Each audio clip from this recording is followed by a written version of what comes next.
بسم اللہ الرحمن الرحیم والموضع الثانی من تلك المواضع الاربعة المنادى وهو المطلوب اقباله أي توجهه إليك بوجهه أو بقلبه بحرف نائب مناب أدعو لفظا أو تقديرا۔ یہاں سے مصنف رحمۃ اللہ علیہ نے دوسرا وہ مقام جہاں پر مفعول بہ کے فعل ناصب کو حذف کرنا واجب ہے اس کو بیان فرمایا ہے۔ مسئلہ کیا چل رہا ہے؟ مفعول بہ کا، اور مفعول بہ کا جب اس کا عامل ناصب کو حذف کرنا ہو۔ جوازی صورتیں پڑھ لی، پھر وجوباً 4 صورتیں تھی جن میں پہلی صورت جو ہے وہ کیا ہے؟ سماعی تھی، اور آگے 2، 3 اور 4 جو صورتیں ہیں وہ قیاسی ہیں۔ ان قیاسی 3 صورتوں میں سے سب سے پہلی صورت کون سی ہے؟ منادہ کی ہے۔ پہلی صورت کیا ہے؟ منادہ۔ لمبی بحث ہے منادہ کی، تو یہاں سے مصنف رحمۃ اللہ علیہ نے اس کا آغاز فرمایا ہے۔ سب سے پہلے منادہ کی تعریف بیان فرمائی ہے، هو المطلوب اقبالہ بحرف نائب مناب ادعو لفظا او تقدیرا، کہ جی منادہ هو المطلوب اقبالہ، جس کی توجہ کو طلب کیا جا رہا ہو۔ منادہ کس کو بولتے ہیں؟ ایسا اسم جس کی توجہ کو ظاہر ہے، اسم کی تو توجہ نہیں ہو سکتی، تو اسم لفظ جو ہے وہ یہاں پر مسمى مراد ہے، یعنی جس مسمى کی توجہ کو طلب کیا جا رہا ہے، جس کی توجہ کو طلب کیا جا رہا ہے اس کے لیے جو اسم، جو لفظ استعمال کیا جا رہا ہے وہ کیا ہوگا؟ وہ منادہ ہوگا۔ تو وہ هو المطلوب اقبالہ، منادہ وہ اسم ہے جس کی توجہ کو طلب کیا جا رہا ہو، بحرف ایک ایسے حرف کے ساتھ، نائب مناب ادعو جو ادعو کے قائم مقام ہے، لفظی طور پر یا تقدیری طور پر۔ دوبارہ ترجمہ دیکھیں، هو المطلوب اقبالہ بحرف نائب مناب ادعو لفظا او تقدیرا۔ منادہ وہ اسم ہے، یعنی اس چیز کا نام ہے، اس چیز کا اسم ہے۔ هو المطلوب اقبالہ، جس کی توجہ کو طلب کیا جا رہا ہو، بحرف ایک ایسے حرف کے ساتھ، نائب مناب ادعو جو ادعو کے قائم مقام ہو، لفظا او تقدیرا، لفظی طور پر یا پھر تقدیری طور پر۔ عبارت کا ترجمہ آ گیا اگر تو بالکل اس کی تعریف بھی واضح ہو گئی کہ جی منادہ کی تعریف کیا ہے؟ منادہ وہ اسم ہے جس کی توجہ کو طلب کیا جا رہا ہو ایک ایسے حرف کے ذریعے سے جو قائم مقام ہوتا ہے ادعو فعل کے، چاہے لفظاً ہو یا پھر کیا ہو؟ تقدیراً ہو۔ یہ لفظاً اور تقدیراً کو الگ سے اس وجہ سے اس کو ذکر کر رہے ہیں کہ یہ لفظاً اور تقدیراً کی 3 جو ہے وہ تفصیل ہو سکتے ہیں، 3 وضاحتیں ہو سکتی ہیں کہ لفظاً اور تقدیراً کا تعلق کس کے ساتھ ہے، تو یہ آگے شرح کے اندر اس کی وضاحت آ جائے گی۔ والثانی المنادہ، یہ درمیان میں جی عبارت آ گیا، تعریف آ گئی کہ نہیں؟ منادہ کی تعریف کیا ہے؟ منادہ وہ اسم ہے جس کی توجہ کو طلب کیا جا رہا ہو ایک ایسے حرف کے ذریعے سے جو ادعو فعل کے قائم مقام ہوتا ہے، لفظی طور پر یا پھر جی۔ تو یہ والثانی المنادہ، درمیان میں یہ الموضع کا لفظ نکالا ہے یہ بتانے کے لیے کہ الثانی یہ صیغہ صفت ہے، اس کا موصوف یہاں پر محذوف ہے، اور وہ کیا ہے؟ الموضع ہے۔ دوسری جگہ الثانی پر الف لام عہد کا ہے، مطلقاً ثانی مراد نہیں بلکہ ماقبل میں جن 4 جگہوں کا تذکرہ ہوا ان میں سے دوسری صورت کا بیان ہے، تو فرمایا الثانی من تلک المواضع الاربعۃ، ان 4 مواضع میں سے، ان 4 مقامات میں سے، المنادہ منادہ ہے، وَهُوَ الْمَطْلُوبُ اقبالہ، اور یہ وہ اسم ہے جس کے اقبال کو طلب کیا جا رہا ہو، جس کا اقبال مطلوب ہے، جس کا اقبال۔ اب اقبال کا کیا معنی ہے؟ تو آگے شارح نے اس کو ذکر کیا، توجہہ الیکا، یعنی اس کی توجہ آپ کی طرف، توجہ الیک، اقبال کس معنی میں ہے؟ توجہ کے معنی میں، تو اقبال کا معنی ذکر کیا۔ بوجہہ او بقلبہ سے ایک اعتراض ہے، اعتراض یہ ہے کہ جی آپ نے یہ کہا کہ منادہ کہتے ہیں هو المطلوب اقبالہ، جس کی توجہ کو طلب کیا جا رہا ہو، تو آپ سارے تو مجھے دیکھ رہے ہیں، دیکھ رہے ہیں کہ نہیں دیکھ رہے؟ اس کے باوجود آپ لوگوں کو بعض مرتبہ آواز دی جاتی ہے استاد صاحب کی طرف سے، تو آپ سامنے بیٹھے ہوئے ہیں، دیکھ بھی رہے ہیں، لیکن اس کے باوجود آپ کو پکارا جا رہا ہوتا ہے، آپ کو آواز دی جا رہی ہوتی ہے، آپ کے اسم کو منادہ بنایا جا رہا ہوتا ہے، تو یہ تو ظاہر ہے پھر منادہ نہ ہوا۔ منادہ کس کو بولتے ہیں؟ جس کی توجہ کو طلب کیا جائے، تو جب پہلے سے ہی متوجہ ہے تو اس کو پھر توجہ اس کی طلب کیسے کی جا سکتی ہے؟ یہ تو تحصیل حاصل ہے، اور تحصیل الحاصل کیا ہے؟ باطل ہے۔ تحصیل الحاصل کیا ہے؟ باطل ہے۔ بات سمجھ آ گئی؟ تو یہ اقبال یعنی توجہ یہ دو طرح سے ہے، اس میں عموم ہے، بوجہہ او بقلبہ، بوجہہ او بقلب۔ بعض مرتبہ انسان کے ظاہری اعضاء وہ تو آپ کی طرف ہیں، لیکن اس کا دل جو ہے وہ غفلت میں ہے، لہذا سامنے بیٹھنے والے بندے کو بھی بعض مرتبہ کیا کیا جاتا ہے؟ متوجہ کرنا پڑتا ہے اس کو بھی، تو لہذا یہ تنبیہ کے لیے ہوتا ہے، تو یہ قلباً ہو جائے گا۔ کیا ہو جائے گا؟ تو توجہ کا اقبال جو مطلوب ہو وہ دو طرح سے ہے، چاہے بوجہہ ہی ہو یا کیا ہو؟ بقلبہ ہی ہو۔ جس کا چہرہ میری طرف نہیں ہے اس کو آواز دے رہا ہوں تو یہ بوجہہ ہی ہو جائے گا۔ جس کا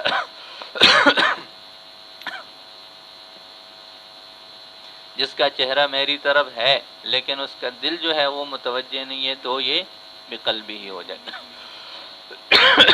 اس سے ایک اور اعتراض بھی ختم ہو جائے گا، وہ یہ ہے کہ آپ ایک کمرے میں بند ہیں، آپ ایک کمرے میں ہیں، دروازہ بند ہے، آپ کو آہٹ محسوس ہوئی کہ کوئی جا رہا ہے اور باہر سے کسی نے دروازہ بند کیا ہوا، آپ اس کو آواز دیتے ہیں کہ بھائی میرا دروازہ بند ہو چکا ہے، آپ میری مدد کریں، آپ اس کو پکارتے ہیں، آواز دیتے ہیں، تو منادہ ہے یہاں پر ندا والی صورت ہو جائے گی۔ کیا ہو جائے گی؟ ندا والی صورت ہو جائے گی، لیکن ندا کا مطلب کیا ہے؟ والمطلوب اقبالہ، جس کی توجہ کو طلب کیا جائے، اور توجہ کا مطلب کیا ہے؟ کہ آپ اس کو دیکھ سکے، وہ آپ کو دیکھ سکے، آپ کی طرف اس کی نظروں سے جو ہے وہ بوجہ ہی متوجہ ہو جائے آپ کی طرف، تو لہذا جب درمیان میں فاصلہ آ گیا، درمیان میں حائل آ گیا، تو وہ تو توجہ ہو ہی نہیں سکتی۔ کہ ہو سکتی ہے؟ توجہ کس کو بولتے ہیں؟ کہ جس کی توجہ کو طلب کیا جائے، مطلب وہ آپ کو دیکھ سکے، آپ کی طرف اپنی نظروں کو جو ہے وہ موڑ لے، تو جب درمیان میں حائل آ گیا تو یہ توجہ والی صورت تو نہیں ہو سکتی، تو پھر یہاں پر اس کو ہم منادہ کیسے کہہ سکتے ہیں؟ بات سمجھ آ گئی؟ تو اس کا بھی حل نکل آیا کہ جی بوجہہ او بقلبہ، جہاں اقبال بالوجہ ممکن ہو تو وہاں وہ مراد ہے، جہاں اقبال بالوجہ مراد نہ ہو تو وہاں کیا ہو جائے گا؟ بالقلب ہو جائے گا۔ بے شک وہ دیوار کے اس سائڈ پہ ہے، اس طرف ہے، لیکن جب اس کو ہم آواز دیتے ہیں تو وہ ہمیں دیکھ تو نہیں پاتا، لیکن اس کا دل ہماری طرف متوجہ ہو جاتا ہے، لہذا یہ بھی اس میں آ گیا۔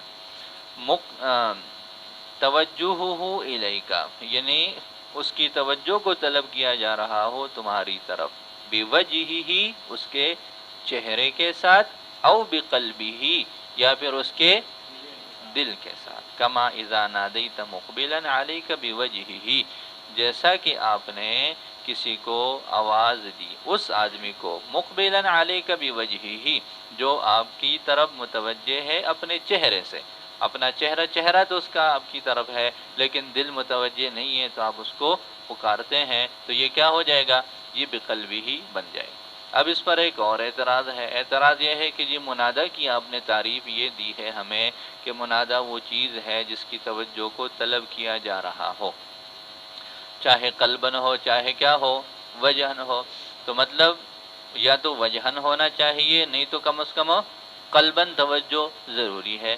اب قرآن پاک میں جو ہے وہ بہت سارے مقام ایسے ہیں، جیسے یا ارض ہے، یا سماء ہے، یا جبال ہے، یا جبال اویبی معه والطیر، ہاں، یا سماء اقلعی، یا ارض ابلعی وغیرہ، تو یہ اب ایسی چیزیں ہیں کہ ان کے اندر تو توجہ کرنے کی صلاحیت ہی نہیں ہے، نہ وجہن صلاحیت ہے اور نہ ہی قلباً صلاحیت ہے، تو پھر یہاں اس کو یہ ندا کا تحقق کیسے ہو سکتا ہے؟ اس کا آگے جواب دیا حقیقتاً او حکماً، حقیقتاً او حکماً، کہ جی اقبال مطلوب ہے، چاہے وہ اقبال حقیقی ہو جس کی صورت قلباً اور وجہن کی ہے، اور چاہے وہ اقبال حکمی ہو۔ حکمی کا کیا مراد ہے؟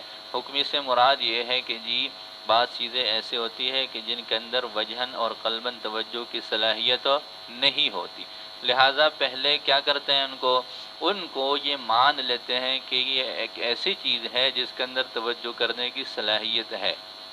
فرضی بات ہے کہ پہلے ان کو اس درجے میں مانا جاتا ہے جس درجے میں وہ اس کے اندر صلاحیت ہوتی ہے، پھر اس کو پکارا جاتا ہے۔ حکمن کیا کر لیتے ہیں کہ جی اس کو ایک ایسا شخص گمان کر لیتے ہیں گویا کہ وہ سن رہا ہے، گویا کہ وہ سمجھ رہا ہے، گویا کہ وہ متوجہ ہو سکتا ہے، اور پھر اس کے بعد اس کو کیا کیا جاتا ہے؟ منادہ بنایا جاتا ہے۔ لہذا یہ معاملہ، اور یہ تو ہمارے حساب سے، یہ کیا ہے؟ ہمارے حساب سے اللہ تعالیٰ کے لیے تو ساری چیزیں کیا ہیں؟ برابر ہیں۔ قرآن پاک میں ہے یا اردو یا جبالو یا سماؤ، تو ظاہر ہے وہ ہر چیز اپنی ذات کی حیثیت سے اللہ تعالیٰ کی تسبیح میں، یہ بات قرآن پاک میں واضح ہے، تو اس کے حساب سے اللہ تعالیٰ کے لیے کوئی چیز گویا کہ بے جان نہیں ہے، کوئی بھی چیز ایسی نہیں ہے جو کیا ہو؟ بے جان ہو، کہ اللہ تعالیٰ اس سے کوئی خطاب کرے اور وہ اس کو سمجھنے کی صلاحیت نہ رکھے، ایسے تو ہو نہیں سکتا۔ لہٰذا اللہ تعالیٰ کی ذات کے لیے تو یہ مسئلہ وہ ہے ہی نہیں کہ اگر قرآن پاک میں ہے یا جبالو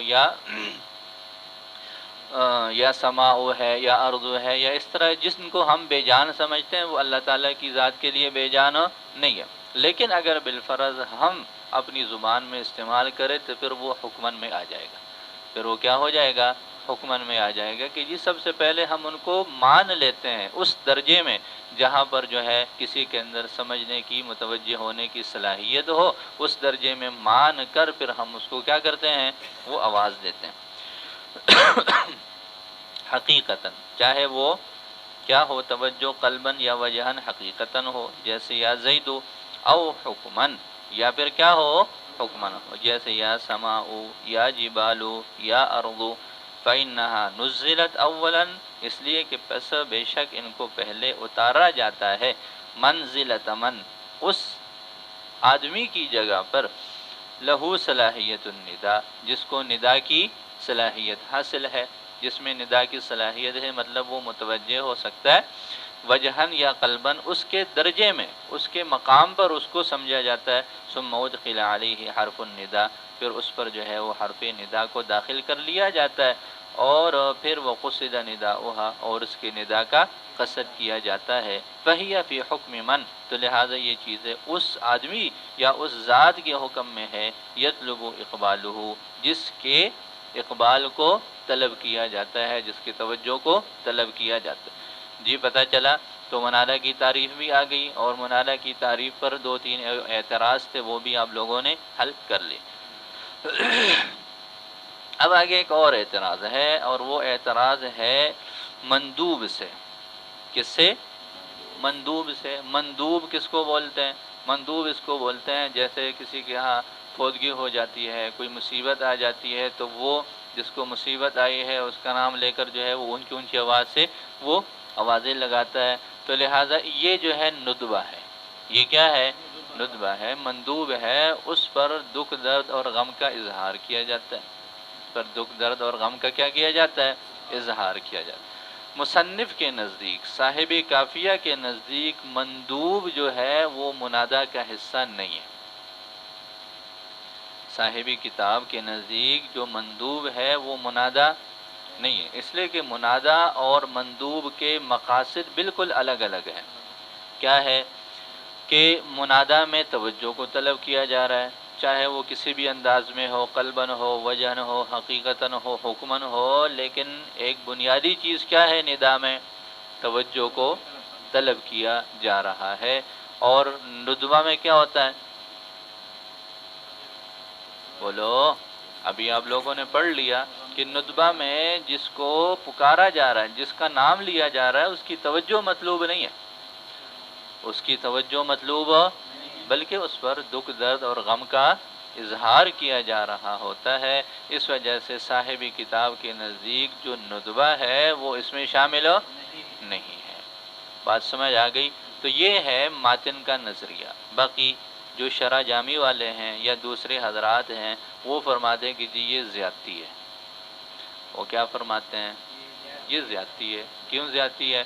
اس وجہ سے زیادتی ہے کہ جی آپ نے زمین اور آسمان اور بے جان چیزوں کو تو کیا کر لیا؟ منادہ میں شامل کر لیا کہ جی یہ منادہ بن سکتے ہیں۔ ہاں، اب ان کے اندر تو کسی طرح کی بھی صلاحیت نہیں ہے۔ گویا کہ کا کیا مطلب ہوتا ہے؟ گویا کہ ہم نے کیا کر لیا؟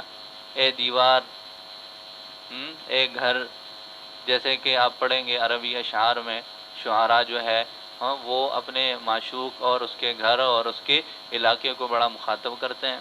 تو لہٰذا یہ جو اس طرح کی چیزیں ہیں ان کا تو کبھی بھی کسی بھی صورت میں ان کے اندر ندا والی صلاحیت تو آ ہی نہیں سکتی۔ آپ نے کیا کر دیا؟ ان کو تو منادہ میں شامل کر لیا۔ لیکن ایک انسان ہے، ایک جو ہے وہ اس کے اندر وہ حقیقتاً جو ہے اس کے اندر منادہ بننے کی صلاحیت ہے، اور آپ لوگ کیا کہتے ہیں کہ جی یہ اس میں شامل نہیں ہے۔ تو یہ اس طرح کے اعتراضات اس میں چل رہے ہیں۔ تو فرمایا بخلاف المندوب، یہاں سے اس اختلافی مسئلے کو بیان فرما رہے ہیں کہ بخلاف مندوب کے، یہ اب ماتن کا نظریہ ہے۔ یہ جو نظریہ پیش کر رہے ہیں کس کا ہے؟ یہ ماتن کا ہے۔ ماتن نے منادہ کو الگ ذکر کیا اور مندوب کو الگ ذکر کیا۔ الگ سے ذکر کرنے سے کا مقصد کیا ہوا کہ جی وہ منادہ کا حصہ نہیں ہے۔ بخلاف المندوب، بخلاف مندوب کے، لأنه المتفجع علیہ، اس لیے کہ وہ متفجع علیہ ہے۔ متفجع علیہ کا مطلب اس پر دکھ درد اور غمی کا اظہار کیا جا رہا ہے۔ ادخل علیہ حرف النداء، اس پر حرف ندا کو داخل کیا گیا، لمجرد التفجع، محض تفجع کے لیے، محض تفجع کے لیے، اس پر دکھ درد اور غم کا اظہار کرنے کے لیے، لا لتنزیلہ منزلۃ المنادى، نہ کہ اس کو منادہ کے درجے میں اتارنے کے لیے، وقصد ندائہ، اور اس کے ندا کے قصر کے لیے، اس مقصد کے لیے نہیں ہے۔ لہذا فخرج بهذا القید عن تعریف المنادى، لہذا اس قید کے ذریعے سے وہ منادہ کی تعریف سے خارج ہوا۔ ولہذا افرد المصنف احکامہ بذکر فیما بعد، اسی لیے مصنف نے اس کے احکامات کو الگ سے ذکر کیا ما بعد میں، ما بعد میں ان کے احکامات کو اسی وجہ سے الگ ذکر کیا کہ وہ فرماتے ہیں کہ جی منادہ الگ چیز ہے اور مندوب الگ چیز ہے۔ وفیہ تحکم، اب آگے وہی اپنی بات ذکر کر دی کہ جی اس معاملے میں کیا ہے؟ تحکم ہے، زیادتی ہے، ہاں، اور انصاف فیصلہ تو ہے لیکن انصاف کے ساتھ نہیں ہے۔ کیوں؟ فإن المندوب أيضا، اس لیے کہ یہ جو مندوب ہے یہ بھی کما قال بعضهم، جیسے کہ بعض لوگوں نے کہا کہ یہ منادہ ہے۔ یہ کیا ہے؟ اب جو اس کو منادہ مانتے ہیں وہ کیا جواب دیتے ہیں کہ جی اس کو ہم منادہ کیوں مانتے ہیں؟ وہ کہتے ہیں کہ جیسے آپ لوگ یہ ایک تعویل کرتے ہیں کہ جی جو چیزیں منادہ بننے کی صلاحیت نہیں رکھتی ان کو پہلے کیا کرتے ہیں؟ ان کو حکماً منادہ کی صلاحیت والی چیز مانتے ہیں، ٹھیک ہے، پھر اس کے بعد اس پر حرف ندا کو داخل کرتے ہیں۔ تو اسی طرح وہ یہ فرماتے ہیں کہ جی جس پر تفجع ہے، گویا کہ اس کو بھی یہ پکارا جا رہا ہے، آواز دی جا رہی ہے کہ آؤ اور جو ہے میرے پاس آؤ تاکہ میں اپنا جو تمہارے اوپر غم ہے، دکھ ہے، درد ہے، اس کا تمہارے ساتھ اظہار کر سکوں۔ یہ اس طرح جو ہے وہ تعویل کرتے ہیں۔ دیکھیں کما قال بعضهم، جیسے کہ بعض لوگوں نے کہا کہ وہ بھی منادہ ہے، مطلوب اقبالہ، جس کی توجہ کو طلب کیا جا رہا ہے، حکماً، حکمی طور پر، علی وجہ التفجع، کیسے؟ تفجع کے طریقے پر، دکھ درد اور غم کے اظہار کے طریقے پر اس کو آواز دی جا رہی ہے، اس کی توجہ کو طلب کیا جا رہا ہے۔ اب وہ کیسے، اس کا کیا مطلب ہوا؟ آگے اس کو ایک مثال سے سمجھایا۔ وہ یہ ہے کہ فَإِذَا قُلْتَ، پس جب تم نے کہا یا محمد، یا محمد، تو گویا کہ فَكَأَنَّكَ تُنَادِيهِ، گویا کہ تم نے آواز دی ہے ان کو، وَتَقُولُ لَهُ، اور آپ یہ کہہ رہے ہیں تعال تشریف لائیں، فَأَنَا مُشْتَاقٌ إِلَيْكَ، میں آپ کا شوق رکھتا ہوں، آپ کے دیدار کا شوق رکھتا ہوں، فَالْأَوْلَى، لہذا اپنا نظریہ پیش کر رہے ہیں کہ اولا اور بہتر کیا ہے، ادخالہ تحت المنادى، اس کو منادى کے تحت داخل کرنا، جیسا کہ صاحب مفصل نے اس کو ذکر کیا ہے، تو صاحب مفصل نے بھی یہ کام کیا، اور الظاہر من کلام سیبویہ، امام سیبویہ کو جو ہے وہ ان کے تابع ہیں، ان کو جو ہے وہ کرتے ہیں، ان کی بات مانتے ہیں، ان میں ان کا اتباع کرتے ہیں نحوی قواعد میں اور اصول میں، تو ان کا بھی یہ طریقہ ہے کہ وہ ان کے کلام سے بھی بات ظاہر ہے انہ داخل فی المنادى، کہ یہ مندوب کیا ہے، منادى میں داخل ہے۔ بات سمجھ آ گئی؟ تو یہ ایک اختلافی مسئلہ تھا۔ آگے مزید تعریف کی وضاحت ذکر کر رہے ہیں کہ بحرف نائب مناب ادعو، ایک ایسے حرف کے ذریعے سے جو قائم مقام ہے ادعو فعل کے۔ اب حروف کتنے ہیں اور کون کون سے ہیں، آگے اس کی وضاحت فرمائی، من الحروف الخمسۃ، 5 حروف میں سے، اور وہ 5 حروف کیا ہیں، یا ہے، ایا، حیا، ای اور الحمزہ۔ لہذا اس سے پتہ چلا کہ منادہ صرف اس کو کہتے ہیں جس میں یہ 5 حروف مستعمل ہو۔ تو اگر کوئی لفظ، کوئی فعل، کوئی اسم، کوئی جملہ ایسا ہو جس میں کسی کی توجہ کو طلب تو کیا جا رہا ہو، لیکن وہ توجہ کا طلب کرنا حرف ندا میں سے کسی ایک کے ساتھ نہ ہو، تو وہ پھر منادہ نہیں ہوگا۔ فرمایا وَاحْتَرَزَ بِهِ عَنْ نَحْوِ لِيُقْبِلْ زَيْدٌ، لِيُقْبِلْ زید جیسے جملوں سے یہ احتراز ہو جائے گا۔ لیقبل زید کا مطلب کیا ہے، چاہیے کہ زید توجہ کرے، چاہیے کہ زید، اب اس میں زید کی توجہ کو طلب کیا جا رہا ہے، چاہیے کہ وہ توجہ کرے، لیکن چونکہ یہ حروف ندا سے نہیں ہے، اس وجہ سے یہ منادہ بھی نہیں۔ اس کے بعد لفظاً اور تقدیراً، لفظاً اور تقدیراً کا تعلق کس سے ہے، تو 3 چیزوں کے ساتھ ہے۔ ایک تو یہ ہے کہ یہ جو المطلوب ہے، یہ المطلوب سے نائب فاعل ہے، یہ المطلوب سے مفعول مطلق ہے، المطلوب کے ساتھ اس کا تعلق ہے۔ پوری عبارت یوں ہو جائے گی، المطلوب طلباً لفظاً او تقدیراً، پھر لفظاً اور تقدیراً جیسا آپ لوگ پڑھ چکے ہو کہ طلباً موصوف ہو جائے گا، لفظاً اس کی صفت ہے، تو لفظاً کو ہم طلب کی صفت نہیں بنا سکتے، جیسے جواز کو ہم نے کس کے معنی میں لیا ہے، جائزاً کے معنی میں، وجوباً کو ہم نے واجباً کے معنی میں لیا، اسی طرح لفظاً اور تقدیراً کو کس معنی میں لیں گے، طلباً لفظیاً او طلباً تقدیریاً۔ پہلی وضاحت اس کی آ گئی، یہ اہم ہے، یہ جگہ اچھی طرح سمجھ لے کہ یہ کیا ہے، لفظاً اور تقدیراً کی 3 تفصیل ہو سکتے ہیں۔ پہلی تفصیل کیا ہے کہ لفظاً اور تقدیراً کا تعلق کس کے ساتھ ہو، المطلوب کے ساتھ ہو، اور یہ المطلوب سے مفعول مطلق بن رہا ہو، یوں عبارت بنے گی طلباً المطلوب طلباً لفظاً او تقدیراً۔ پھر چونکہ طلباً موصوف ہے، لفظاً او تقدیراً اس کی صفت ہے، تو لفظاً کس کے معنی میں ہو جائے گا، لفظیاً کے معنی میں، اور تقدیراً کس کے معنی میں، تقدیریاً کے معنی میں ہو جائے گا۔ طلباً کو حذف کر لیا، موصوف کو اور صفت کو اس کی جگہ پر رکھ لیا، یہ چلتا رہتا ہے۔ لہٰذا اس کا کیا مطلب ہو جائے گا کہ جی اس کی توجہ کو طلب کیا جا رہا ہو، اور یہ طلب کرنا لفظی طور پر ہو یا تقدیری طور پر۔ طلب کیسے کیا جا رہا ہے، اس کا جو اعلی طلب ہے، یعنی جو حروف ندا ہے، وہ حروف ندا چونکہ اسی کے ذریعے سے طلب ہو رہا ہے، تو وہ حروف ندا لفظوں میں ہو یا پھر وہ کیا ہو، تقدیراً۔ بات سمجھ آ گئی؟ پہلی وضاحت کیا ہے کہ لفظاً اور تقدیراً کا تعلق ہو المطلوب سے ہو، مطلب یہ ہو جائے گا کہ یہ جو طلب کیا جا رہا ہے، یہ طلب کرنا لفظاً ہو یا پھر کیا ہو، تقدیراً ہو۔ اب طلب کس سے ہو رہا ہے، طلب کی صورت کیا ہے، اس پر حرف ندا کو داخل کریں گے تو طلب ہو جائے گا۔ تو مطلب یہ جو اعلی طلب ہے اور ادوات طلب ہے، جو منادہ ندا کے جو الفاظ اور کلمات ہیں 5، یہ لفظوں میں موجود ہو یا لفظوں میں موجود نہ ہو، یہ اس کی وضاحت ہو جائے گی۔ تفصیل للطلب، پہلی صورت یہ ہے کہ یہ طلب کی تفصیل ہے، یعنی طلباً لفظیاً، یعنی لفظی طور پر طلب ہو، آگے اس کی صورت کیا ہو جائے گی؟ بِأَن تَكُونَ آلَةُ الطَّلَبِ لَفْظِيَّةً، کہ یہ جو آلہ طلب ہے یہ کیا ہو؟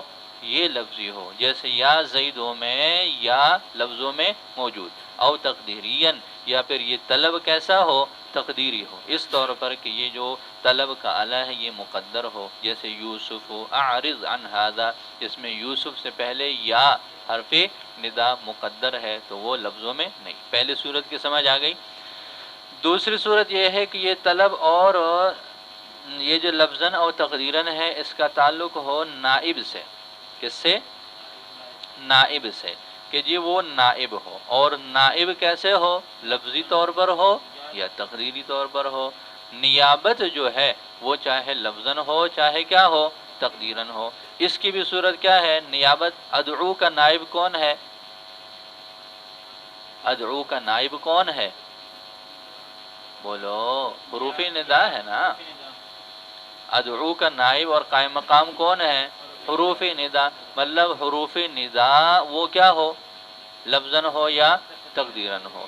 تو معنوی اعتبار سے، خلاصے کے اعتبار سے پہلی صورت اور دوسری صورت میں ایک ہی صورت مراد ہے کہ جی جو آلہ طلب ہے وہ لفظوں میں موجود ہے یا موجود نہیں ہے۔ صرف ایک صورت میں طلب کی شکل بن جائے گی، دوسری صورت میں نیابت کی شکل بن جائے گی۔ فرمایا او للنیابتی، یہ تفصیل کے ساتھ اس کا تعلق ہو جائے گا، تفصیل للطلبی او تفصیل للنیابتی، یا پھر یہ لفظاً اور تقدیراً تفصیل ہے نیابت کے لیے، ای نیابتاً لفظیتاً، کہ جی نیابت کیا ہو؟ لفظی طور پر ہو۔ نیابت لفظی طور پر ہونے کا کیا مطلب ہے؟ بِأَن يَكُونَ النَّائِبُ ملفوظاً، کہ یہ جو نائب ہو وہ ملفوظ ہو، لفظوں میں موجود ہو، او تقدیریتاً، یا پھر وہ نائب بننے والا جو لفظ ہے وہ نیابت کرنے والا وہ تقدیری ہو۔ بِأَن يَكُونَ، آگے اس کی صورت ذکر کی ہے کہ وہ جو نائب ہو وہ مقدر ہو۔ اب اس کی مثال بھی وہی بنے گی۔ مثال، یا زیدوں میں نیابت لفظی طور پر ہے، اور یوسف اعرض عن ھذا میں جو نیابت ہے وہ کیا ہے؟ وہ تقدیری طور پر ہے۔ دو باتوں کی سمجھ آ گئی۔ تیسری صورت یہ ہے او للمنادا، یا پھر یہ لفظاً اور تقدیراً تفصیل واقع ہو کس کے لیے؟ منادا کے لیے۔ منادا کے لیے تفصیل کی صورت کیا ہے کہ جی یہ منادا یا لفظاً ہوگا، اور یہ منادا یا پھر کیا ہوگا؟ لفظاً نہیں ہوگا بلکہ تقدیراً ہوگا۔ والمنادا الملفوظ او للمنادا، یا پھر یہ تفصیل واقع ہے منادا کے لیے، والمنادا المنفوظ، اب منادا جو ملفوظ ہوگا جیسے یا زیدو، اس میں منادا موجود ہے، والمقدر، اور یا پھر کیا ہوگا؟ مقدر ہوگا، جیسے الا یسجدو، الا یسجدو۔ اب یہ الا حرف تنبیہ ہے یا حرف ندا ہے، اور اس کے بعد منادا محذوف ہے، الا یا قوم اسجدو، الا یا قوم اسجدو، تو یہ قوم منادا یہاں پر لفظاً نہیں بلکہ کیا ہے؟ تقدیراً ہے۔ تو بالکل آسان سی باتیں ہیں، صرف اس کی صورتیں زیادہ ہیں، تین ہے کہ لفظاً اور تقدیراً کو کس کے ساتھ جوڑنا ہے۔ پہلے صورت یہ پڑھ لی کہ اس کو ہم کس کے ساتھ جوڑ لیں؟ طلب کے ساتھ، کہ یہ طلب کبھی لفظی ہوگا کبھی تقدیری ہوگا۔ دوسری صورت اس کو ہم جوڑ لیں نیابت کے ساتھ، کہ یہ جو نائب بن رہا ہے ادعو فعل کا، یہ نائب کبھی لفظاً ہوگا کبھی تقدیراً ہوگا۔ اور تیسری صورت کیا ہے کہ اس کا تعلق منادا سے ہو، کہ منادا کبھی لفظوں میں ہوگا اور کبھی وہ منادا کیا ہوگا؟ تقدیری طور پر ہوگا۔ تو منادا کی تعریف کیا ہوگی؟ وہ اسم جس کی توجہ کو طلب کیا جا رہا ہو ایک ایسے حرف کے ساتھ جو ادعو فعل کے لفظی طور پر یا پھر تقدیری طور پر۔ چلے یاد کریں۔